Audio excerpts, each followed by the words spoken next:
Magandang araw kaibigan! Tuloy po kayo sa Felicidad's Channel. Sa mga kwento ng buhay at pag-ibig na hinalukay sa natatagong baul ni Felicidad. Pero bago po tayo magpatuloy, huwag niyo pong kalilimutan na i-like ang video, i-subscribe ang channel, at i-click ang notification bell para lagi kayong updated sa mga parating pa na upload.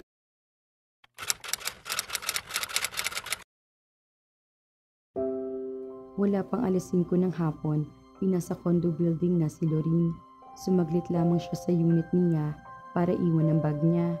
Pagkatapos ay umakyat na siya sa unit ni Bernard. Nag-aalala siya dito. Kaninang lunch lamang niya nalaman na hindi pala ito pumasok sa trabaho. Maaga siyang umalis kaninang umaga, kaya nag-iwan na lang siya ng note sa ilalim ng pinto ng unit nito para sabihin wag na siya nitong daanan dahil nauna na siya. Sumaglit muna siya sa simbahan bago siya pumasok sa trabaho.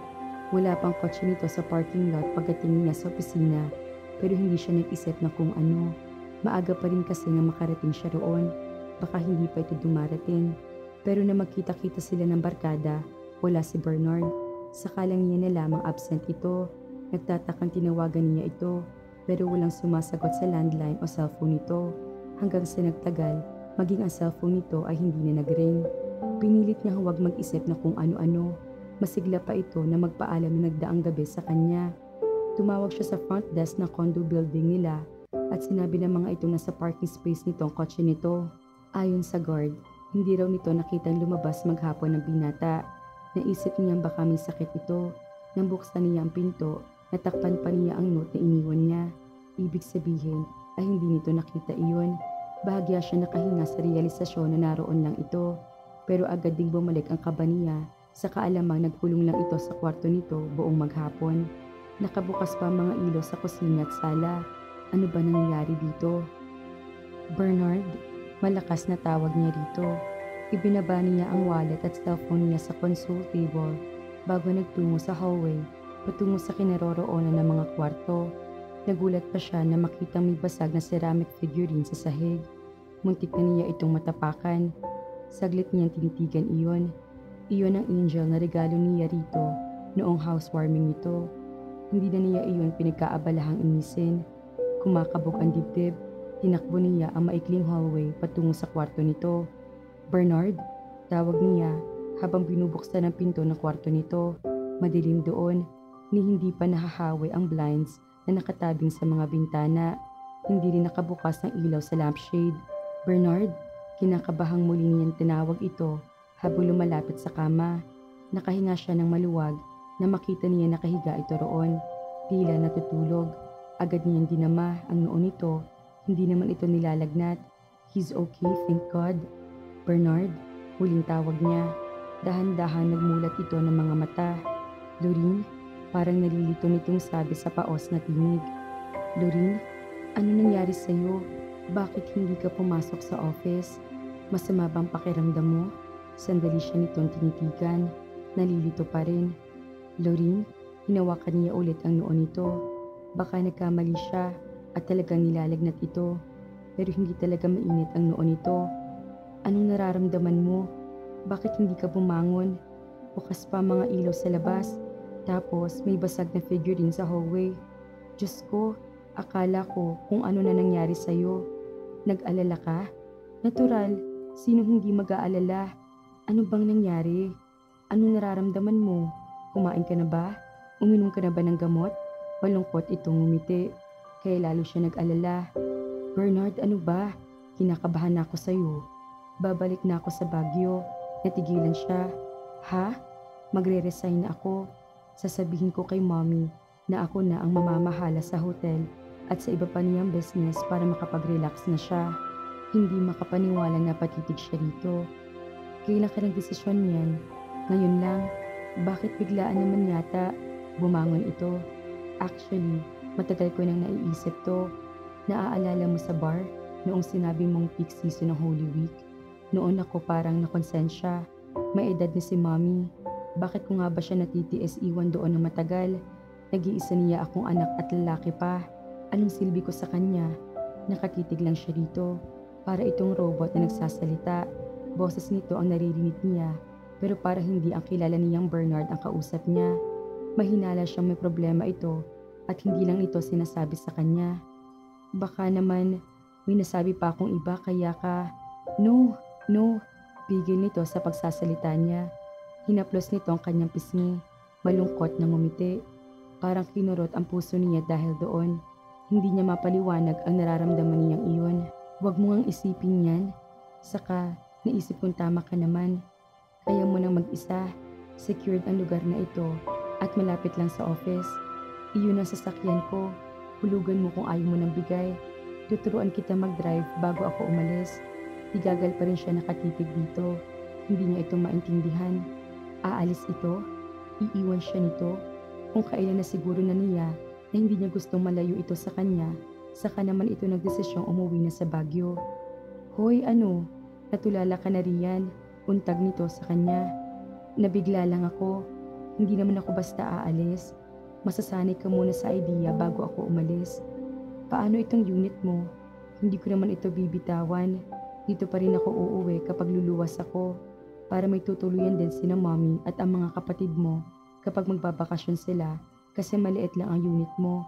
Hindi kayo kasya lahat doon. Napilitan siyang tumango. Bumuntong hininga ito. Nagugutom na ako. Kain tayo? Tumango siyang muli. Tuluyan na itong bumangon. Suot pa rin ito ang jeans na suot nito na nagdaang gabi. Ang pang-itaas lamang ang wala. Alam niyang boxers lang ang karaniwang isinusuot nito bilang pantulog. Lumabas sila sa sala.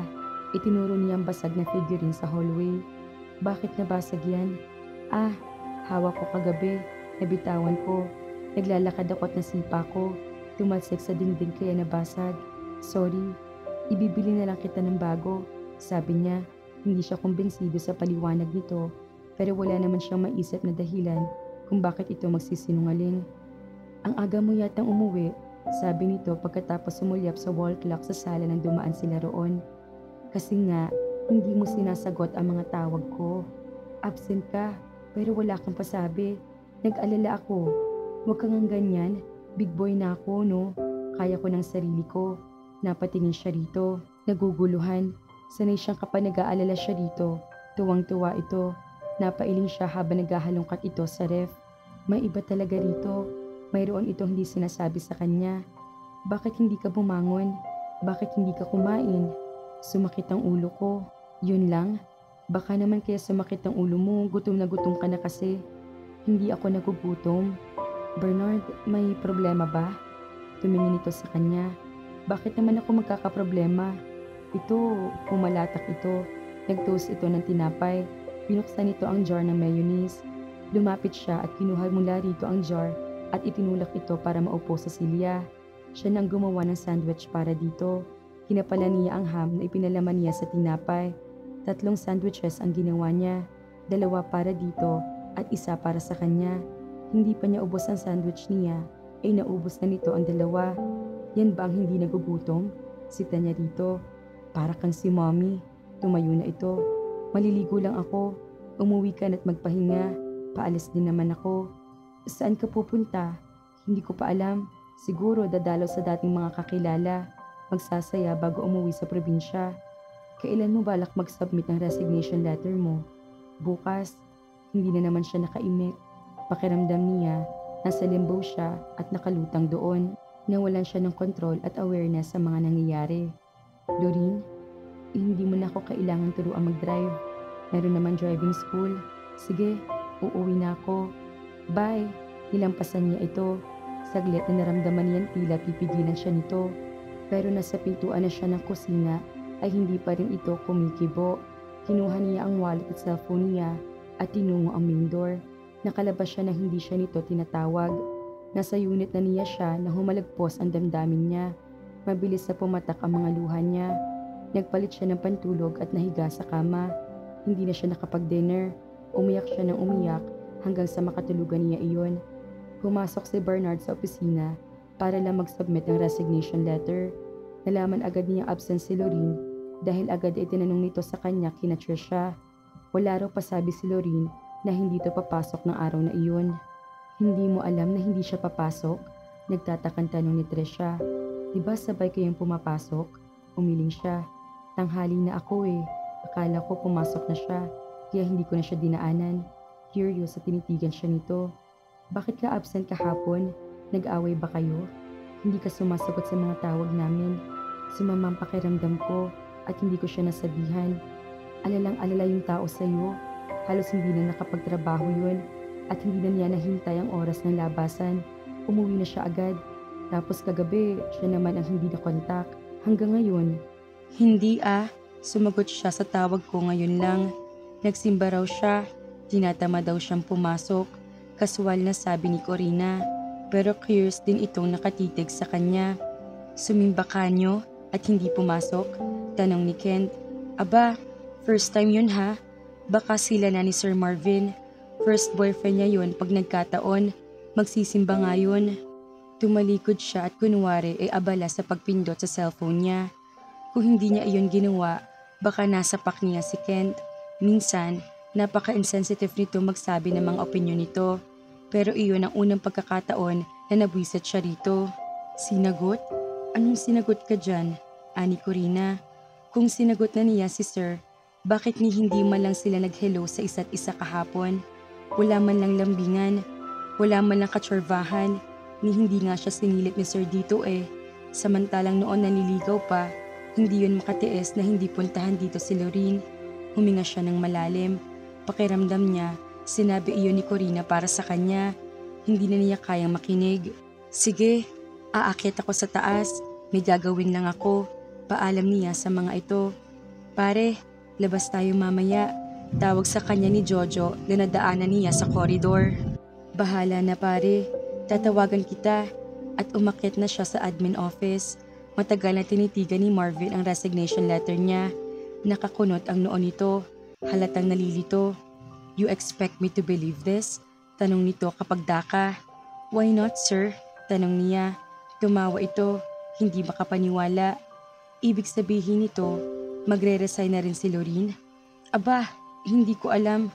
Wala siyang sinasabi sa akin. Lalong kumunot ang noo nito. May problema ba kayo? Wala. Bakit kami magkakaproblema? Bumuntong hininga ito. I guess it's not my place to ask anymore. Although, since sa labas, pare na ang tawag natin sa isa't isa, siguro natural lang na magtaka ako.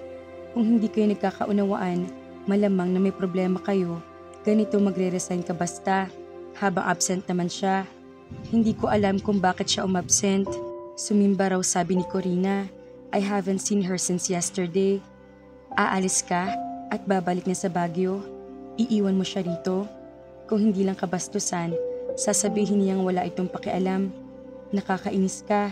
Nagulat siya. Bakit? Iiwan mo siyang libreng-libre sa iba. Kung kailan alam ko nang wala akong pag-asa sa kanya. You could have done it sooner. Bakit ngayon? Kung kailan suko na ako sa'yo. Natulala siya rito. Wala siya naintindihan sa sinabi nito. What do you mean? She loves you, man. Hindi siya nakagalaw sa kinauupuan niya.